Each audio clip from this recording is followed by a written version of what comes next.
Breaking news, TURKi and the Ring magazine announced the fight is official, the rematch between Devin Haney and Ryan Garcia, arguably the biggest fight of the year.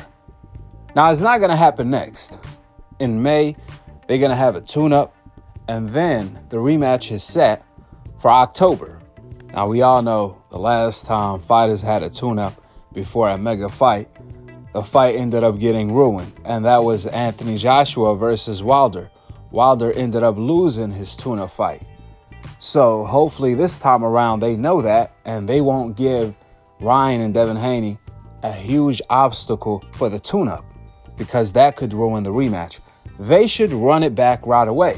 But the problem with that is that Ryan Garcia have yet to enroll with VADA. And because of that, they can't fight in May.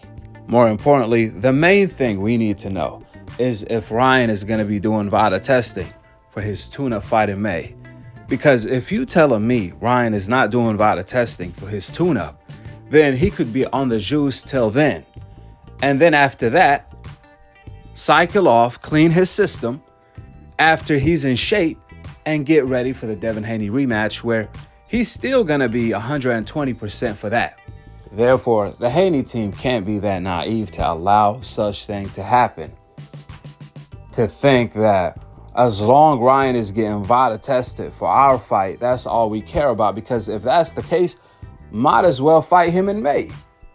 Why push the fight all the way to October if VADA testing is not going to start now to make sure and ensure that Ryan is PED free for the rematch? Only time will tell. We'll see. I'm also hearing rumors that there's a possibility of a trilogy in February 2026, which is crazy to hear if that's true.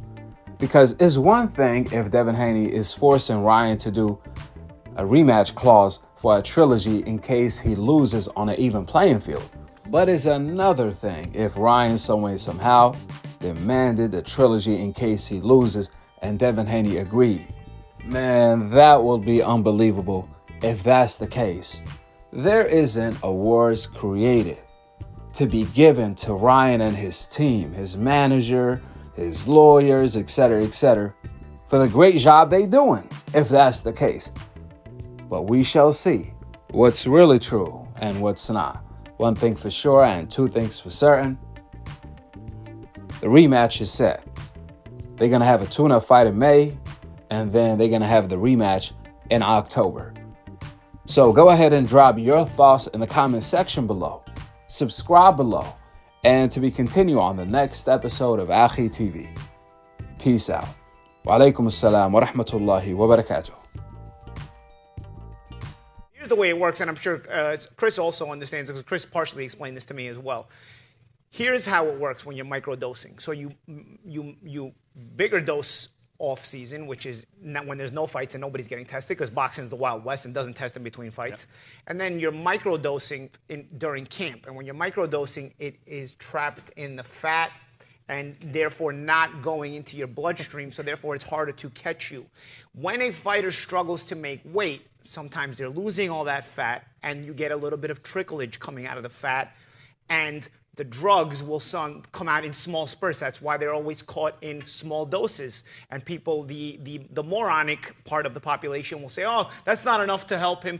No, that's just the part that finally leaked. It's the leftovers, essentially. Yes, and because they struggle in weight, which is also a typical thing when you start to think about it, why guys keep moving up in weight. So there's less struggles when they're doping to make weight, and therefore they keep moving up in weight and keep showing no signs of weakening and no signs of aging and no signs of, we don't have to name names. The boxing's right with it, you know?